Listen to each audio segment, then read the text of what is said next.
Today is April 13th, 1994. I am here to interview Baruch Auerbach, who is a survivor of the Nazi Holocaust. I'm doing this under the auspices of the Holocaust Documentation and Education Center, Incorporated. The purpose of this interview is to add to the oral history of the Holocaust so that through this living memorial, future generations will know what happened. With this knowledge, we hope to prevent any such occurrence in the future. Baruch, I want to thank you for coming today. Thank you. Let us begin with your family name and your full name. My family, from the mother's side? Your name. My name is Baruch Auerbach. In the hometown I come, my name was Auerbach. Only because United States they can pronounce it, so they made it short like Auerbach. Right. What town were you born in? I was born in town by name Pruzhany, who was Poland. Could you spell that for me, please? Pruzany.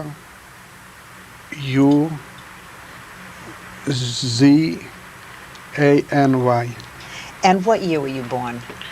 I was born in 1924. And what large town was Pruzhany near? Pruzhany, the last town was Brest-Litovsk. And where did you grow up? I grew up in Pruzhany. Approximately how many people lived in Pruzhany? It was around 10,000. And how many of that population were Jewish? Maybe 40%, maybe more. Mm-hmm. I don't know exactly, but a lot of... How did most of the Jewish families earn their living? Mostly they was workers like shoemakers, tailors, business people. All kind trades. Was there a main industry in the town? Main industry? No. It was a cultural city. She had a Jewish school. She had a Hebrew modern school called by name Tarbut in a gymnasia. And then was Polish school and Polish gymnasia. And I think was a seminar too for teachers. So it was then they had a lot of Jewish where they help each other, organizations, Linus Tzedek, and it was a nice cultural city. Let's talk about your family now. How many children were there in your immediate family? We was 5 children. And what were the names of your brothers and sisters? My oldest brother was Mendel, then comes Fischl, then myself, Baruch, and Laser. We had a sister, they call it Peshke. And what were your parents' names? My father's name was Shalom. And my mother's name was Esther, by maiden's name Berestitsky. How did your parents earn their living? Well, everybody had some little land, and then we was from a, like I said, was business people. They had stores, big groceries, because we had big market twice a week, and like the big, was like an organization, like a little co-op. They call it Balagoles. They was bringing. We had the main train was 12 kilometers from our town, so we had to go with my parents. even later, we helped out ourselves to pick up all the food what came in, the sugar and the oils, and to bring in 12 kilometers. In this way, they made a living. Everybody, there was I think 7 together, like what do you call it, like a co-op, like then they get together, but they was together. That's they earned it. We earned a poor living, not hardly to make a living, and that's, see, they had not too many rich people. So, As you were growing up in Pruzhany, do you recall any incidents of anti-Semitism? oh, yeah, Could you tell me about them, please? plenty. Any Eh, for yourself in particular, anything that happened to you? The times when that's were the time when the Polacks, I was Poland that time.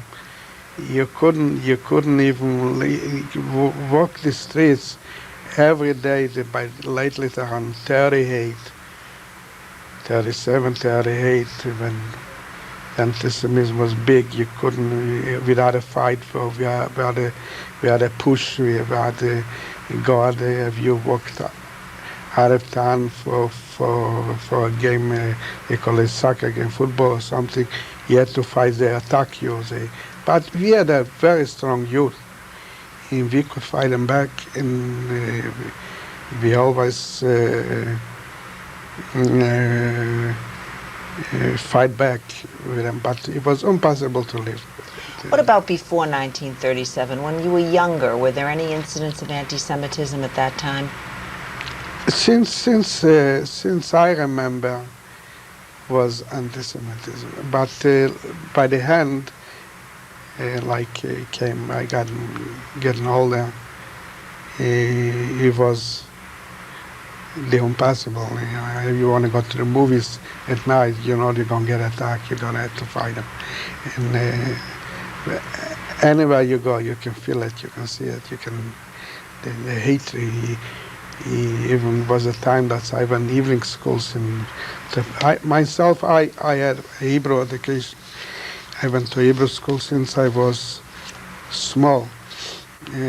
Modern Hebrew, not. I went to Cheder before, but after that I went to Talmud school, and till the war. What year of school were you in when the war broke out? I don't know what you call it, 6 or 7, something before gymnasium. During the war, the years just prior to the war, do you remember hearing anything about what was going on at that time? Yeah, we heard that they chased out the Jews to the borderline and tell them to go, and they went somewhere to Poland because we didn't have no borders with Poland, with Germany. With Germany. We was far away. We was more east and we heard. I guess the papers was we had.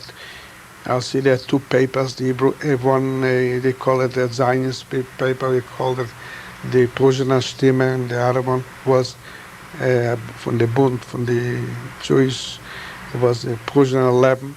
So it was in the papers. And what was the response of your family to hearing about this? Did they talk about it at all? Well, they talk about Moody, but didn't touch us. We didn't feel in team. We didn't feel it. That anything was going. We didn't feel it, that time. We didn't hear about. We heard about they threw him out. We didn't hear about killing or something like that. Or they brought him to the border. That's what I remember. I was maybe too young, a long time ago. But in my mind, what I remember, we heard about the thing since. Myself, I didn't even remember with Hitler I guess we didn't feel it. We was too far away, and so I don't think. What changes began to take place in your town prior to the war beginning there? Was there any changes in your daily life that began to occur? in time for the Poland before the war. Before the war.